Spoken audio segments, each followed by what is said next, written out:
ಅಲ್ಪಸಂಖ್ಯಾತರು ಇವತ್ತು ಎಲ್ಲ ವರ್ಗದ ಜನರು ಈ ಸ್ವಾತಂತ್ರ್ಯ ಸಂಗ್ರಾಮದಲ್ಲಿ ಇವತ್ತು ತಮ್ಮ ದೇಹವನ್ನು ತ್ಯಾಗ ಮಾಡಿ ಇವತ್ತು ನಮಗೆ ಸ್ವಾತಂತ್ರ್ಯವನ್ನು ತಂದುಕೊಟ್ಟಿದ್ದಾರೆ. ಅದರಲ್ಲಿ ವಿಶೇಷವಾಗಿ ಈ ದೇಶಕ್ಕಾಗಿ ಇವತ್ತೇನು ಸ್ವಾತಂತ್ರ್ಯ ಸಂಗ್ರಾಮದಲ್ಲಿ ಭಾಗವಹಿಸಿರುವಂತಹ ಪ್ರಮುಖ ಪಾತ್ರವನ್ನು ವಹಿಸಿರುವಂತಹ ಮಹಾತ್ಮ ಗಾಂಧೀಜಿ ಆದಿಯಾಗಿ ಇವತ್ತು ಏನು ನಮ್ಮ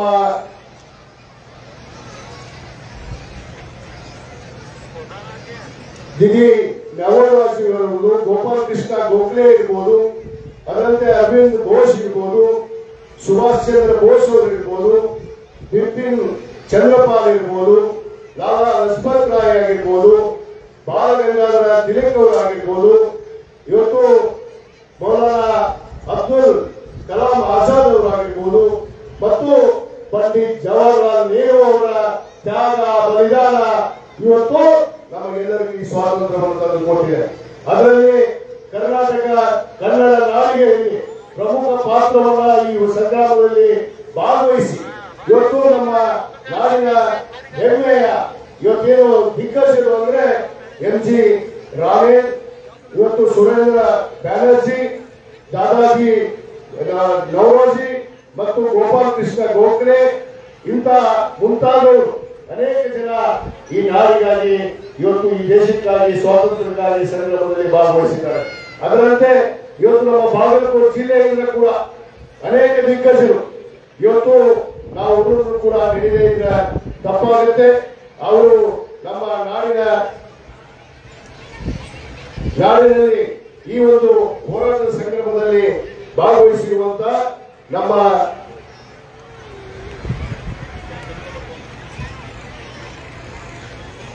ಕನ್ನಡ ನಾಡಿನ ಸ್ವಾತಂತ್ರ್ಯ ಹೋರಾಟದಲ್ಲಿ ಭಾಗವಹಿಸಿ ಇವತ್ತು ಸ್ವಾತಂತ್ರ್ಯಕ್ಕಾಗಿ ತಮ್ಮ ಜೀವನ ತ್ಯಾಗ ಮಾಡಿರುವಂತಹ ಕಿತ್ತೂರು ರಾಣಿ ಚೆನ್ನಮ್ಮನವರಾಗಿರ್ಬೋದು, ಸಂಗೊಳ್ಳಿ ರಾಯಣ್ಣವರಾಗಿರ್ಬೋದು, ಹಜರತ್ ಟಿಪ್ಪು ಸುಲ್ತಾನ್ ಅವರಾಗಿರ್ಬೋದು, ನಮ್ಮ ಶಾಪೂರಿನ ವೆಂಕಟಪ್ಪ ನಾಯಕ್ ಅವರಾಗಿರ್ಬೋದು, ಅದರಂತೆ ಭಾಸ್ಕರ್ ರಾವ್ ನರಗೂರ್ ಆಗಿರ್ಬೋದು, ನಮ್ಮ ಬಾಗಲಕೋಟೆ ಜಿಲ್ಲೆಯಿಂದ ಇವತ್ತೇನು ಹಲಗಲಿಯ ಜಡಿಯಣ್ಣ, ಬಾಲಣ್ಣ, ನಿಂಬಾಳ್ಕರ್ ಮತ್ತು ಮುಂತಾದ ನಿಂಬಾಜಿ ಇವರೆಲ್ಲರೂ ಕೂಡ ಈ ಒಂದು ಸ್ವಾತಂತ್ರ್ಯದ ಸಂಗ್ರಾಮದಲ್ಲಿ ಭಾಗವಹಿಸಿ ನಮ್ಮ ಜಿಲ್ಲೆಯಿಂದ ಕೂಡ ಇವತ್ತು ಸ್ವಾತಂತ್ರ್ಯಕ್ಕೆ ಹೋರಾಟವನ್ನು ದಿಗ್ಗಜರನ್ನ ನಾವು ನೀಡಿದ್ರೆ ತಪ್ಪಾಗುತ್ತೆ ಅನ್ನೋ ಮಾತನ್ನು ಕೂಡ ನಾನು ಈ ಸಂದರ್ಭದಲ್ಲಿ ಹೇಳ್ತಾ ಇವತ್ತೇನು ಕನ್ನಡ ನಾಡು, ಕನ್ನಡ ನುಡಿಗೆ, ಕನ್ನಡ ಜಲ ಭೂಮಿ ಭಾಷೆಗೆ ಇವತ್ತು ನಾವೆಲ್ಲ ಗೌರವಿಸುವ ಜೊತೆಗೆ ನಾವೆಲ್ಲರ ಕನ್ನಡ ತಾಯಿಯ ಮಕ್ಕಳು, ಭಾರತಾಂಬೆಯ ಮಕ್ಕಳಾಗಿ ಈ ದೇಶದ ಸ್ವಾತಂತ್ರ್ಯಕ್ಕಾಗಿ ಏನು ಹೋರಾಟ ಮಾಡಿದಂತವರ ಒಂದು ಸ್ಮರಣೆಯನ್ನು ಮಾಡ್ತಾ ಇವತ್ತು ನಮ್ಮ ಕರ್ನಾಟಕ ಜನ ಸರ್ಕಾರ, ನಮ್ಮ ಮಾನ್ಯ ಮುಖ್ಯಮಂತ್ರಿಗಳು ಸನ್ಮಾನ್ಯ ಡಿ.ಕೆ. ಶಿವಕುಮಾರ್ ಸಾಹೇಬ್ 25ನೆಯ ಮುಖ್ಯಮಂತ್ರಿಗಳಾಗಿ ಇವತ್ತು ಪ್ರಮಾಣವಚನವನ್ನು ತೆಗೆದುಕೊಂಡ ತಕ್ಷಣ ಇವತ್ತು ಕರ್ನಾಟಕ ನಾಡಿಗೆ ಇವತ್ತು ಏನೆಲ್ಲ ಇವತ್ತು ಕೊಡುಗೆಯಾಗಿ ಕೊಡಬೇಕು ಅನ್ನೋ ನಿಟ್ಟಿನಲ್ಲಿ ಇವತ್ತು ಅನೇಕ ವಿಚಾರಗಳನ್ನ ಇವತ್ತು ನಾನು ಇಲ್ಲಿ ಪ್ರಸ್ತಾಪ ಮಾಡೋದಕ್ಕೆ ಬಯಸ್ತೀನಿ. ಇವತ್ತು ಮುಖ್ಯವಾಗಿ ಈ ನಾಡಿನ ಯುವ ಶಕ್ತಿಯನ್ನ, ಯುವಕರನ್ನ, ಯುವತಿಯರನ್ನ ಮುಖ್ಯವಾಗಿ ಗುರುತಿಸಿ ಯಾರು ನಿರುದ್ಯೋಗಿಗಳಾಗಿರಬೇಕು ಅನ್ನೋ ಒಂದು ಉದ್ದೇಶದಿಂದ ಎಲ್ಲರಿಗೂ ಕೂಡ ಉದ್ಯೋಗವನ್ನು ಕಲ್ಪಿಸಿಕೊಡೋದಕ್ಕೆ ನಮ್ಮ ಮಾನ್ಯ ಮುಖ್ಯಮಂತ್ರಿಗಳು ಈಗಾಗಲೇ ಮುಂದಾಗಿದ್ದಾರೆ. ಅದರಲ್ಲಿ ಸುಮಾರು 72,000 ಇವತ್ತು ಹುದ್ದೆಗಳನ್ನ ತುಂಬಲು ಕೂಡ ಇವತ್ತು ನಮ್ಮ ಕರ್ನಾಟಕ ಜನ ಸರ್ಕಾರ ಇವತ್ತು ಕ್ರಮವನ್ನ ಕೈಗೊಳ್ಳುತ್ತೆ ಅನ್ನೋ ಮಾತನ್ನು ಕೂಡ ನಾನು ಬಹಳ ಹೆಮ್ಮೆಯಿಂದ ಈ ಸಂದರ್ಭದಲ್ಲಿ ಹೇಳಕ್ಕೆ ಇಚ್ಛೆ ಪಡ್ತೇನೆ. ಅದಲ್ಲದೆ ಭಾರತ ಜೋಡೋ ಯುವ ಸಂಘ ಮತ್ತು ಪ್ರಜಾ ಸೇವಾ ಇಲಾಖೆಯನ್ನ ತೆರೆಯುವುದರ ಮುಖಾಂತರ ಯುವಕರಿಗೆ ಇವತ್ತು ಶಕ್ತಿಯನ್ನು ತುಂಬಬೇಕು. ಅದರಲ್ಲಿ ಪ್ರಜಾ ಸೇವಾ ಇಲಾಖೆಯಲ್ಲಿ ಅಡಿಯಲ್ಲಿ ಪ್ರತಿ ಮನೆಗೆ ಇವತ್ತು ಗ್ರಾಮಗಳಿಗೆ, ಹೋಬಳಿ ಮಟ್ಟದಲ್ಲಿ ಮತ್ತು ತಾಲೂಕು ಮಟ್ಟದಲ್ಲಿ ಅವರಿಗೆಲ್ಲರಿಗೂ ಇವತ್ತು ಉದ್ಯೋಗವನ್ನು ಕಲ್ಪಿಸಿಕೊಡಬೇಕು ಅನ್ನೋ ಉದ್ದೇಶದಿಂದ ಇವತ್ತು ಪ್ರಜಾ ಸೇವಾ ಇಲಾಖೆಯನ್ನ ಹೊಸದಾಗಿ ತೆರೆದು ಇವತ್ತು ಆ ಒಂದು ಯುವಕರಿಗೆ ಸ್ಫೂರ್ತಿಯನ್ನ, ಅವರಿಗೆ ಶಕ್ತಿಯನ್ನು ತುಂಬುವಂತ ಕೆಲಸ ನಮ್ಮ ಮಾನ್ಯ ಮುಖ್ಯಮಂತ್ರಿಗಳು ಮಾಡ್ತಾ ಇದ್ದಾರೆ. ಅದರ ಜೊತೆಗೆ ಭಾರತ ಜೋಡೋ ಮುಖ್ಯಮಂತ್ರಿಗಳು ಘೋಷಣೆ ಮಾಡುವ ಹಿನ್ನೆಲೆಯಲ್ಲಿ 18ರಿಂದ 35 ವರ್ಷದ ಯುವಕರಿಗೆ ಯುವತಿಯರಿಗೆ ಇವತ್ತು ವಿಶೇಷವಾಗಿ ನಮ್ಮ ಜಿಲ್ಲೆಯಲ್ಲಿ ಈಗಾಗಲೇ ಇವತ್ತು ಗ್ರಾಮ ಪಂಚಾಯತಿಗಳು 196, ನಗರ ಪ್ರದೇಶಗಳು 115 ಮತ್ತು ಒಟ್ಟು 311 ಇವತ್ತೇನು ನಮ್ಮ ಜಿಲ್ಲೆಯ ಪಟ್ಟಣ ಪಂಚಾಯತಿ ಇರ್ಬೋದು, ನಗರಸಭೆ ಇರ್ಬೋದು, ಪುರಸಭೆಗಳಿರ್ಬೋದು, ಗ್ರಾಮ ಪಂಚಾಯತಿಗಳನ್ನ ಒಳಗೊಂಡಂತೆ ಇವತ್ತು ಭಾರತ ಜೋಡ ಯುವ ಸಂಘವನ್ನ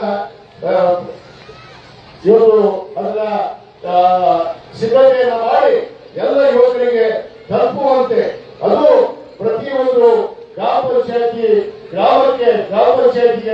10 ಲಕ್ಷ ಅನುದಾನವನ್ನು ನೀಡಲು ಕೂಡ ಈಗಾಗಲೇ ನಮ್ಮ ಮಾನ್ಯ ಮುಖ್ಯಮಂತ್ರಿಗಳು ಘೋಷಣೆ ಮಾಡಿದ್ದಾರೆ. ಬಂಧುಗಳೇ, ಇದೊಂದೇ ಹಲವಾರು ಯೋಜನೆಗಳು. ಯಾಕಂದ್ರೆ ಮಾನ್ಯ ಮುಖ್ಯಮಂತ್ರಿಗಳು ಕನಸು ಬಹಳ ದೊಡ್ಡದಾಗಿದೆ. ಯಾಕಂದ್ರೆ ನ್ಯಾಯವನ್ನು ಒದಗಿಸಬೇಕು.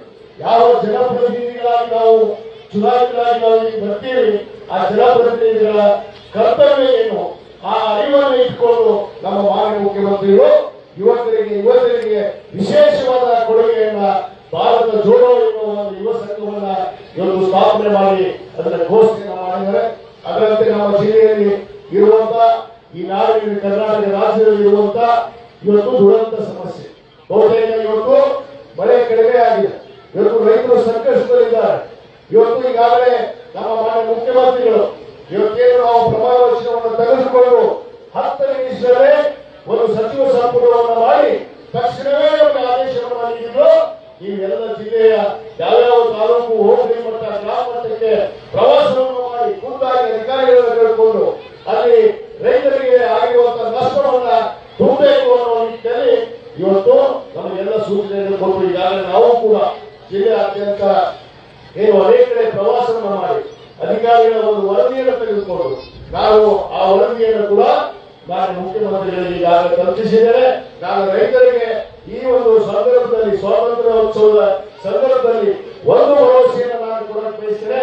ಖಂಡಿತವಾಗಿ ಯಾರಿಗೆ ಇವತ್ತು ಮಳೆ ಆಗಿದ್ದ ಹಾಗೆದಂತ ರೈತರು ಇವತ್ತು ಸಂಕಷ್ಟದಲ್ಲಿ ಅವರಿಗೆ ಖಂಡಿತವಾಗಿ ಪರಿಹಾರವನ್ನ ನ್ಯಾಯವನ್ನ ಸರ್ಕಾರ ಕೊಡುತ್ತೆ ಅನ್ನೋ ಭರವಸೆಯನ್ನು ನಾನು ಈ ಸಂದರ್ಭದಲ್ಲಿ ನೀಡಕ್ಕೆ ಬಯಸ್ತೇನೆ. ಅದಲ್ಲದೆ ಇವತ್ತು ನಮ್ಮ ಮುಖ್ಯಮಂತ್ರಿಗಳು ಈಗಾಗಲೇ ನಮ್ಮ ಕರ್ನಾಟಕ ಗಣ ಸರ್ಕಾರ ಏನು 2023ರಿಂದ ಈಗಾಗಲೇ ಅನೇಕ ಯೋಜನೆಗಳನ್ನು ನಾವು ಏನು ಚುನಾವಣೆ ಪೂರ್ವದಲ್ಲಿ ಈ ರಾಜ್ಯದ ಜನತೆಗೆ, ಮಹಿಳೆಯರಿಗೆ, ಯುವಕರಿಗೆ ಇವತ್ತು ಭರವಸೆಯನ್ನು ಕೊಟ್ಟಿದ್ವಿ. ಅದರಲ್ಲಿ ಪ್ರಥಮವಾಗಿ ಶಕ್ತಿ ಯೋಜನೆ ಅಡಿಯಲ್ಲಿ ಈಗಾಗಲೇ ರಾಜ್ಯದಲ್ಲಿ ಸುಮಾರು 11 ಕೋಟಿಗೂ ಹೆಚ್ಚು ಮಹಿಳೆಯರು ಇವತ್ತು ಉಚಿತವಾಗಿ ಬಸ್ ಪ್ರಯಾಣವನ್ನು ಮಾಡಿದ್ದಾರೆ. ಅದರಂತೆ ನಮ್ಮ ಮಾನ್ಯ ಮುಖ್ಯಮಂತ್ರಿಗಳಂತ ಡಿ ಕೆ ಶಿವಕುಮಾರ್ ಅವರು ಅಧಿಕಾರವನ್ನು ವಹಿಸಿಕೊಂಡ ತಕ್ಷಣವೇ ಯುವಕರಿಗೆ, ವಿದ್ಯಾರ್ಥಿನಿಯರಿಗೆ ಇವತ್ತು ಉಚಿತ ಬಸ್ ಪಾಸ್ ಅನ್ನ ಇವತ್ತು ಘೋಷಣೆ ಮಾಡಿ ಇವತ್ತು ಸುಮಾರು ನಮ್ಮ ಜಿಲ್ಲೆಯಲ್ಲಿ 29,450 ವಿದ್ಯಾರ್ಥಿಗಳು ಇವತ್ತು ಉಚಿತವಾಗಿ ಬಸ್ ಪ್ರಯಾಣವನ್ನು ಮಾಡ್ತಾ ಇದ್ದಾರೆ ಅನ್ನೋ ಮಾತನ್ನ ಬಹಳ ಹೆಮ್ಮೆಯಿಂದ ನಾನು ಈ ಸಂದರ್ಭದಲ್ಲಿ ತಮಗೆ ಹೇಳಕ್ಕೆ ಇಚ್ಛೆ ಪಡ್ತೇನೆ. ಮತ್ತು ಗೃಹಲಕ್ಷ್ಮಿ ನಮ್ಮ ಜಿಲ್ಲೆಯಲ್ಲಿ ಸುಮಾರು 31 ಕಂತಿನಲ್ಲಿ ಸುಮಾರು 2,04,76,000 ರೂಗಳನ್ನ ಈಗಾಗಲೇ ನಾವು ಸರ್ಕಾರದಿಂದ ಬಳಸಲಾಗಿದೆ. ಅವರಿಗೆ 31 ಕಂತಿನಲ್ಲಿ ಮಹಿಳೆಯರಿಗೆ ಇವತ್ತು ಗೃಹಲಕ್ಷ್ಮಿ ಯೋಜನೆಯಲ್ಲಿ ಇವತ್ತು ಅನುದಾನವನ್ನು ನೀಡಲಾಗಿದೆ. ಅದರಂತೆ ಗೃಹ ಜ್ಯೋತಿ 4.55 ಲಕ್ಷ ಈ ಜಿಲ್ಲೆಯಲ್ಲಿ ಫಲಾನುಭವಿಗಳು ಇದನ್ನ ಸರಿಯನ್ನ ಅದರ ಅನುಭವಿಸ್ತಾ ಇದ್ರೆ ಅವರು ಅದರ ಯೋಜನೆಯನ್ನ ಇವತ್ತು ಲಾಭವನ್ನು ಪಡಿತಾ ಇದ್ದಾರೆ ಅನ್ನೋ ಮಾತನ್ನು ಹೇಳ್ತೀನಿ. ಮತ್ತು ಅದರಂತೆ ಯುವ ನಿಧಿ ಯೋಜನೆ ತಮಗೆಲ್ಲ ಗೊತ್ತಿದೆ. ಯುವಕರಿಗೋಸ್ಕರ ವಿದ್ಯಾರ್ಥಿಗಳು, ಯಾವ ನಿರುದ್ಯೋಗಿಗಳು, ಅದು ಪದವೀಧರರು ಆಗಿರ್ಬೋದು, ಡಿಪ್ಲೊಮಾ ಆಗಿರ್ಬೋದು, ಅವರಿಗೆ ಉದ್ಯೋಗವನ್ನ ಇವತ್ತು ಸಿಗುವಂತ ಸಂದರ್ಭ ನಮ್ಮ ದೇಶದಲ್ಲಿ ಆಗಲಿಲ್ಲ. ಯಾಕಂದ್ರೆ ನಾನು ವಿಚಾರವನ್ನು ಟೀಕೆ ಮಾಡಕ್ ಹೋಗೋದಿಲ್ಲ. ಆದ್ರೆ ಅಂತ ಪದವೀಧರರಿಗೆ ಇವತ್ತು ಡಿಪ್ಲೊಮಾ ಓದಿ ಇವತ್ತು ಮನೆಯಲ್ಲಿ ಕೆಲಸದಿಂದ ಕೂತಂತ ಅಂತ ನಿರುದ್ಯೋಗಿಗಳಿಗೆ ಯುವ ನಿಧಿ ಯೋಜನೆಯ ಮುಖಾಂತರ ಈಗಾಗಲೇ ಅವರಿಗೆ ಇವತ್ತು ಪ್ರತಿ ತಿಂಗಳ ಇವತ್ತು 3,000 ಪದವೀಧರರಿಗೆ 15 ರೂಪಾಯಿ ಡಿಪ್ಲೊಮಾ ವಿದ್ಯಾರ್ಥಿಗಳಿಗೆ ಇವತ್ತು ಆ ಒಂದು ಫಲಾನುಭವಿಗಳಿಗೆ ನಾವು ಕೊಡ್ತಾ ಇದ್ದೀವಿ ಅನ್ನೋ ಮಾತನ್ನ ಹೇಳಕ್ಕೆ ಇಚ್ಛೆ ಪಡ್ತೇವೆ. ಅದು ಅಲ್ಲದೆ ಬಹಳ ಹೆಮ್ಮೆಯ ವಿಷಯ, ಬಾಗಲಕೋಟೆ ಜಿಲ್ಲೆಗೆ ಬಹಳಷ್ಟು ಬೇಡಿಕೆ ಇದೆ. ಇವತ್ತೇನು ಮೆಡಿಕಲ್ ಕಾಲೇಜ್, ಇವತ್ತು ವೈದ್ಯಕೀಯ ಇವತ್ತು ಒಂದು ಕಾಲೇಜ್ ಬೇಕು ಬೇಕು ಅಂತ ಹೇಳಿ ಬಹಳಷ್ಟು ಜನ ಹೋರಾಟದ ಮಾಡಿದ ಫಲ ಇವತ್ತು ಅನೇಕ ನಮ್ಮ ಜಿಲ್ಲೆಯ ಹಿರಿಯರು, ಯುವಕರು, ವಿದ್ಯಾರ್ಥಿಗಳು ಇವತ್ತು ಮೆಡಿಕಲ್ ಕಾಲೇಜ್ ನಮಗೆ ಆಗಲೇಬೇಕು ಅಂತ ಹೇಳಿ ಇವತ್ತು ಏನು ಪತ್ರ ನೀಡಿದ್ರು. ಹಿಂದಿನ ನಮ್ಮ ಮುಖ್ಯಮಂತ್ರಿಗಳಾದ ಸನ್ಮಾನ್ಯ ಸಿದ್ದರಾಮಯ್ಯ ಸಾಹೇಬರು ಇವತ್ತು ಬಾಗಲಕೋಟೆ ಜಿಲ್ಲೆಗೆ ಮೆಡಿಕಲ್ ಕಾಲೇಜ್ ಅನ್ನ ಘೋಷಣೆ ಮಾಡೋದಷ್ಟೇ ಅಲ್ಲ, ಈಗಾಗಲೇ ಅದನ್ನ ಅನುದಾನವನ್ನು ಬಿಡುಗಡೆ ಮಾಡಿ ಅದರ ಶಂಕುಸ್ಥಾಪನೆಯನ್ನು ಮಾಡಿ ಆ ಒಂದು ಏನು ವೈದ್ಯಕೀಯ ಕಾಲೇಜನ್ನ ಇವತ್ತು ಪ್ರಾರಂಭಿಸಿದ್ದೇವೆ ಅನ್ನೋ ಮಾತನ್ನು ಕೂಡ ಬಹಳ ಹೆಮ್ಮೆಯಿಂದ ಈ ಸಂದರ್ಭದಲ್ಲಿ ನಾನು ಹೇಳಕ್ಕೆ ಇಚ್ಛೆ ಪಡ್ತೇನೆ. ಮತ್ತು ಇವತ್ತು ನನ್ನ ಇಲಾಖೆ ಕೈಗಾರಿಕೆ ಇಲಾಖೆ ಇವತ್ತು ಸಣ್ಣ, ಅತಿ ಸಣ್ಣ, ಇವತ್ತೇನು ಸಣ್ಣ ಮತ್ತು ಅತಿ ಸಣ್ಣ ಕೈಗಾರಿಕೆಗಳಿಗೆ ನಾವು ಹೆಚ್ಚಿನ ಒಂದು ಪ್ರೋತ್ಸಾಹವನ್ನು ನೀಡಬೇಕು. ಆ ನಿಟ್ಟಿನಲ್ಲಿ ಇವತ್ತು ನನ್ನ ಅಡಿಯಲ್ಲಿ ಬರುವಂತಹ ಸಣ್ಣ ಕೈಗಾರಿಕೆ ಇಲಾಖೆ ಆಗಿರ್ಬೋದು, ಇವತ್ತೇನು ಉದ್ದಿಮೆಗಳು, ಇವತ್ತು ಆ ಒಂದು ಸಾರ್ವಜನಿಕ ಉದ್ದಿಮೆಗಳಿಗೆ ಇವತ್ತು ನ್ಯಾಯವನ್ನು ಒದಗಿಸುವುದು ಕೂಡ ಖಂಡಿತವಾಗಿ ನಾನು ಮುಂದಾಗ್ತೇನೆ ಅನ್ನೋ ಮಾತನ್ನ ಈ ಸಂದರ್ಭದಲ್ಲಿ ಹೇಳಿ, ಮತ್ತು ಮಹಿಳೆಯರಿಗೆ ಇವತ್ತು ರೈತ ಮಹಿಳೆಯರಿಗೆ ವಿಶೇಷವಾಗಿ ರೈತ ಮಹಿಳೆಯರಿಗೆ ಇವತ್ತು ಸಣ್ಣ ರೈತರು ಇರ್ಬೋದು, ಅತಿ ಸಣ್ಣ ರೈತರು ಇರ್ಬೋದು, ಅವರಿಗೆ ಪ್ರತಿ ತಾಲೂಕಕ್ಕೆ ಇವತ್ತು 3 ಕ್ಲಸ್ಟರ್ಗಳನ್ನ ಮಾಡಿ ಅಲ್ಲಿ ಸುಮಾರು ಜಿಲ್ಲೆಯಲ್ಲಿ 27 ಕ್ಲಸ್ಟರ್ಗೆ ಸುಮಾರು 4 ಕೋಟಿ ಅನುದಾನವನ್ನ ಈಗಾಗಲೇ ನಾವು ಕೃಷಿ ಇಲಾಖೆಯಿಂದ ಅನುದಾನವನ್ನು ಒದಗಿಸಲಾಗಿದೆ ಎನ್ನುವ ಮಾತನ್ನು ಕೂಡ ಹೇಳಕ್ಕೆ ಇಚ್ಛೆ ಪಡ್ತೇನೆ. ಮತ್ತು ಮುಖ್ಯವಾಗಿ ಮಹಾತ್ಮ ಗಾಂಧಿ ಉದ್ಯೋಗ ಖಾತ್ರಿ ಯೋಜನೆ ಇವತ್ತಿನ ಹಿಂದೆ ನಮ್ಮ ಡಾಕ್ಟರ್ ಮನಮೋಹನ್ ಸಿಂಗ್ ಅವರು ಇವತ್ತು ದೇಶದ ಪ್ರಧಾನಿಗಳಾದಂತಹ ಸಂದರ್ಭದಲ್ಲಿ ಮಹತ್ವವಾದ ಯೋಜನೆಯನ್ನ ಮಹಾತ್ಮ ಗಾಂಧಿ ಉದ್ಯೋಗ ಖಾತ್ರಿ ಯೋಜನೆಯನ್ನ ತರುವ ಮುಖಾಂತರ ಕೂಲಿ ಕಾರ್ಮಿಕರಿಗೆ, ರೈತರಿಗೆ, ಉದ್ಯೋಗ ಇಲ್ಲದಂತವರಿಗೆ ಗ್ರಾಮೀಣ ಮಟ್ಟದಲ್ಲಿ ಇವತ್ತು ಗ್ರಾಮ ಪಂಚಾಯತಿ ಮಟ್ಟದಲ್ಲಿ ಅವರಿಗೆ ಉದ್ಯೋಗವನ್ನು ಕಲ್ಪಿಸಿಕೊಡುವಂತ ಕೆಲಸ ಮಾಡಿದೆ. ಅದರ ಬದಲಾಗಿ ಈಗ ಇವತ್ತು ವಿಬಿಸಿ ರಾಮ್ಜಿ ಅನ್ನೋ ಒಂದು ಯೋಜನೆಯನ್ನ ಇವತ್ತೇನು ಕೇಂದ್ರ ಸರ್ಕಾರ ಘೋಷಣೆ ಮಾಡಿದೆ, ಅದರ ರಾಜ್ಯ ಸರ್ಕಾರದ ಒಂದು ಪಾಲುವೊಂದಿಗೆ ಇವತ್ತು ಕಡ್ಡಾಯವಾಗಿ 125 ದಿನಗಳನ್ನ ಇವತ್ತು ಅವರಿಗೆ ಉದ್ಯೋಗವನ್ನ ವರ್ಷಕ್ಕೆ ಒದಗಿಸುವಂತ ಇವತ್ತು ಕಾರ್ಯವನ್ನು ಕೂಡ ಮಾಡ್ತಾ ಇದ್ದೀವಿ. ಅದರಲ್ಲಿ ಸುಮಾರು ನಮ್ಮ ಜಿಲ್ಲೆಯಲ್ಲಿ 382 ಕೋಟಿ ಇವತ್ತಿಗಾಗಲೇ ಅದಕ್ಕೆ ಅನುದಾನವನ್ನ ಬಿಡುಗಡೆ ಮಾಡಿದೆ ಅನ್ನೋ ಮಾತನ್ನ ಹೇಳಕ್ಕೆ ಇಚ್ಛೆ ಪಡ್ತೇನೆ. ಮತ್ತು ಇವತ್ತು ನಮ್ಮ ಕೃಷಿ ಇಲಾಖೆ ಆಗಿರ್ಬೋದು, ಇವತ್ತು ತೋಟಗಾರಿಕೆ ಇಲಾಖೆ ಆಗಿರ್ಬೋದು, ಅದರ ಅಡಿಯಲ್ಲಿ ಇವತ್ತು ಈ ಎಲ್ಲ ಯೋಜನೆಗಳನ್ನ ಇವತ್ತು ತೆಗೆದುಕೊಳ್ಳುವಂತ ಕೆಲಸ ನಾವು ಖಂಡಿತವಾಗಿ ಮಾಡ್ತೀವಿ ಅನ್ನೋ ಮಾತನ್ನ ಹೇಳ್ತಾ, ಮತ್ತು ಮುಖ್ಯವಾಗಿ ಜಲಧಾರೆ ಕುಡಿಯ ನೀರಿನ ಇವತ್ತು ಸಮಸ್ಯೆ, ಆ ಕುಡಿಯ ನೀರಿನ ಸಮಸ್ಯೆ ಕೂಡ ಸುಮಾರು ನಮ್ಮ ಜಿಲ್ಲೆಯಲ್ಲಿ 595 ಹಳ್ಳಿಗಳಿವೆ. ಇವತ್ತು ಸುಮಾರು 1700 ಕೋಟಿ ರೂಪಾಯಿ ವೆಚ್ಚದಲ್ಲಿ ಈಗಾಗಲೇ ಕಾಮಗಾರಿ ಪ್ರಗತಿಯಲ್ಲಿದೆ ಅನ್ನೋ ಮಾತನ್ನು ಕೂಡ ನಾವು ಇವತ್ತು ಹೇಳಕ್ಕೆ ಇಚ್ಛೆ ಪಡ್ತೇನೆ.